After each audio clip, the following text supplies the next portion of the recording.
Karoline, may we get an update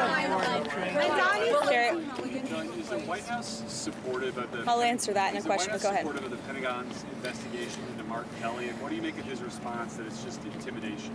The White House is supportive of the Department of War's investigation into Senator Mark Kelly, and I think what Senator Mark Kelly was actually trying to do was intimidate the 1.3 million active duty service members who are currently serving in our United States Armed Forces with that video that he and his Democrat colleagues put out. Senator Mark Kelly well knows the rules of the military and the respect that one must have for the chain of command, and that all lawful orders are presumed to be legal by our service members. You can't have a functioning military if there is disorder and chaos within the ranks, and that's what these Democrat members were encouraging. It's very clear, and not a single one of them, since they've been pressed by the media, and I'll give you guys credit for that, can point to a single illegal order that this administration has given down, because it does not exist. They knew what they were doing in this video, and Senator Mark Kelly and all of them should be held accountable for that. No, because Lindsey Callaghan was legally appointed, and that's the administration's position. I know there was a judge who is clearly trying to shield Letitia James and James Comey from receiving accountability, and that's why they took this unprecedented action to throw away the indictments against these two individuals. But the Department of Justice will be appealing very soon, and it is our position that Lindsey Callaghan is extremely qualified for this position, but more importantly, was legally appointed to it. Steve, reaction to those indictments being thrown out? On Ukraine. Is President Zelensky come to the United States this week? Are there a couple of, you mentioned on the Fox interview, a couple of points required on? Yeah. So there are no plans at this moment in time. As you know, things can change very quickly around here, so we'll keep you all apprised, but there's no meeting scheduled right now. As for where we are, I spoke with Secretary Rubio at length. I spoke with the president as well. Everybody inside feels optimistic about what happened and transpired yesterday in Geneva. Secretary Rubio, Special Envoy Witkoff, the whole team really worked through the points of that 28-point peace plan that the United States authored with input from both sides, the Russians and the Ukrainians, and ultimately the vast majority of these points have been agreed upon. The Ukrainians have worked on language with us together, and you heard that from their delegation directly yesterday. So we feel as though we're in a very good place. Of course, we have to make sure that all of these points are agreed to, and then of course we're going to have to make sure the other party in this war, the Russians, agree to them as well. But I think the president deserves a great deal of credit for the amount of energy and effort he's put into trying to bring these two sides to an end of this war. He wants to see this killing stop. As for any deadlines, he wants to see this end as soon as possible. Is the president more determined to go after Tish James and James Comey? Go ahead. Is the president more determined to go after Tish James and James Comey? Excuse me. I'm answering a question You from turned your... and looked at me. I'm sorry. I turned and looked at you because you're yelling. I will That's take a right. question That's what from we your do as colleague, reporters. and then I'll take your question Thank too. you. Okay? Go ahead. What are exactly the points of disagreement that they are still working on? I don't want to detail sort of the technical talks that are happening right now, but there are just a couple, and we're confident that we'll be able to work through those. Will the president put pressure on Putin or Zelensky if this doesn't work? The president's been putting a lot of pressure on both leaders for this entire time. We've been talking with both sides. He's been talking to both leaders directly for 10 months now. So yes, you can expect that pressure to continue. The president wants this war to end. Caroline, is the president more determined now, since the judge's ruling today, to go after James Comey and Tish James, and if so, why? I wouldn't say he's going after them. I think the president is more determined than ever to see accountability in this country, yes, and to correct the wrongs of the weaponization of our justice system that we saw under the previous administration and Joe Biden. Are we entering a new phase in Venezuela, and what does that entail? Well, as the president is so good at, I'll try to be just as good. I'm not going to broadcast any actions that may or may not be happening with respect to Venezuela. I know I've been very clear about the administration's position, as has the president and his national security team. We view the Maduro regime as being illegitimate, and the president has been very satisfied with the successful strikes against narco-terrorists and foreign terrorists that are illegally trafficking drugs towards the United States of America. He's not going to tolerate that, and you can expect to see those strikes continue. What was President Trump's reaction to those indictments against Comey and James being thrown out? his reaction was, we've seen this before. We've seen partisan judges take unprecedented steps to try to intervene in accountability before, but we're not going to give up. And I know that the Department of Justice intends to appeal these rulings very soon if they haven't already. I may have missed it. Caroline, one question on Venezuela. Is there any planned meeting for this week on Venezuela? And another one, a clarification on this weekend, because the president was asked about the former Brazilian president being arrested, and he mentioned that he spoke with this gentleman. Did he speak with Bolsonaro the day before he was arrested? Not to my knowledge. I don't know if that call took place or not. It may have. I can get you a firm answer on that, Raquel. I know it's of great importance to you for your reporting. As for meetings on Venezuela, there's meetings on a range of topics inside this building all of the time. And the president is constantly apprised of what's going on in the world, what's going on in the news, and he's very well written into all of the things that his team are working on. Caroline, please. You would not go into the sticking points of the disagreement between the two parties in the Ukraine peace process, but how flexible is the president in coming to a deal, and will the Europeans be part of a final negotiation with Zelensky?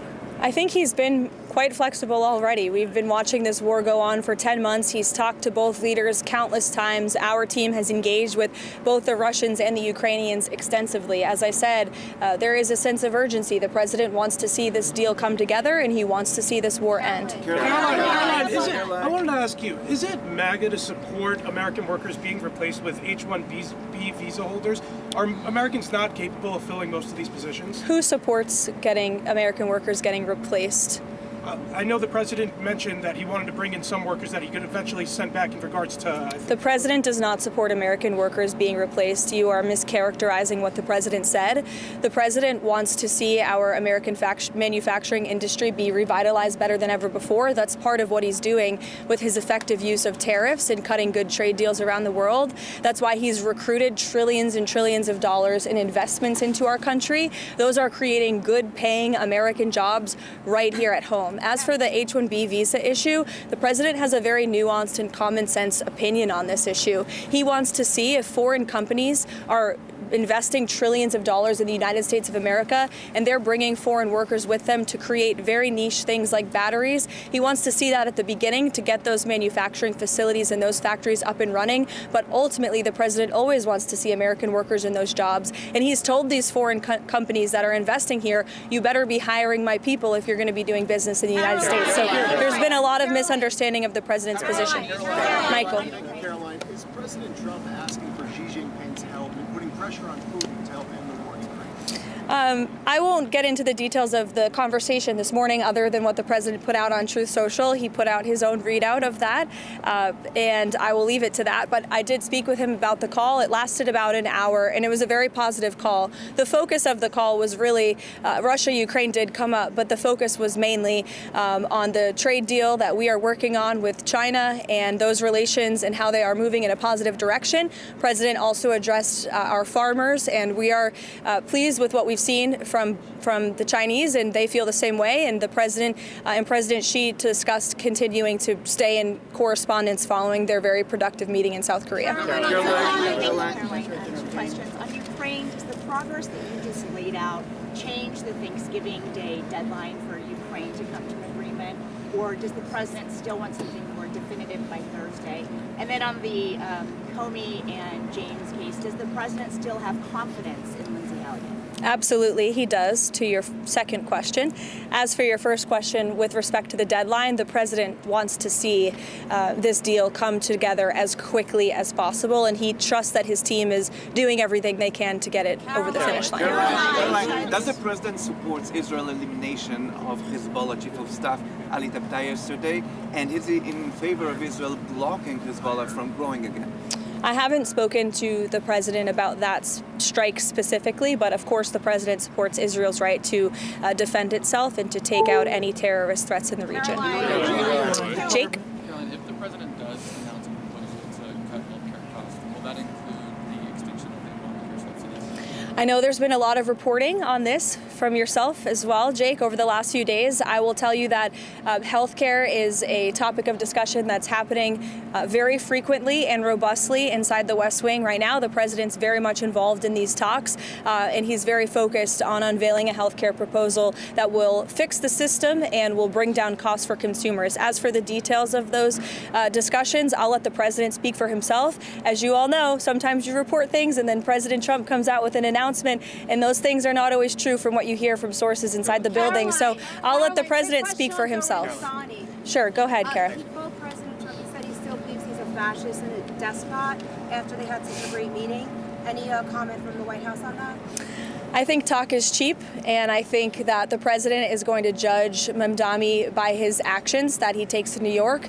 The meeting was positive, as you heard from the president last week, and I think the fact that the president is willing to meet with somebody who said those types of things about him shows that he really is interested in being a president for all Americans, regardless of where they live or who their leader is. He wants what's best for New York. He loves New York City. He helped build the skyline. He spent his whole life there, and so he really wants to see New York do well. And so that's how that meeting played last week. Caroline. John. Thanks a lot, Caroline. There are a few Republican senators who are critical of the 28-point police plan, including Senator Rounds, Senator Graham, Senator McConnell. What do you say to those senators who say that this is giving too much away to Russia? And has Russia made any concessions as it relates to a possible peace deal concerning ending the war in Ukraine? I would point any critics to the words of the Ukrainians yesterday, in which they said that they feel very positive about this plan. They've been very involved. They have had direct input on the language of this plan, and that we are in direct communication and correspondence with them. Any idea, let me just finish with this, the idea that the United States of America is not engaging with both sides equally in this war to bring it to an end is a complete and total fallacy. And I saw a lot of misinformation and rumors and allegations against people in this building, such as Secretary Rubio and Special Envoy Wynkoff and the president himself, that they are favoring one side over the other. That could not be further from the truth. I have watched as the president and his team have worked around the clock overnight with both sides on endless phone calls, endless meetings to try to bring this war to a close. And any suggestion otherwise is a complete misunderstanding of the facts. It's coming from people who have no idea what they're talking about, or people who are pushing their own agenda, or maybe people who don't want to see this war come to an end. I don't know. Maybe they're profiting off of it. Maybe they benefit from it in some way, but nobody in this building benefits from war. We want to see this war come to an end, and that's what the president and his team are proudly working to do. And I think the critics should just take a step back and think about what happened with Israel and Gaza. There were a lot of doubters, and we got the hostages out, and this president secured a peace deal that still exists and is ongoing today. So everyone should just respect the work this administration is doing and watch the process unfold. Thank you. Should we cancel our Thanksgiving plan, Caroline, over Ukraine?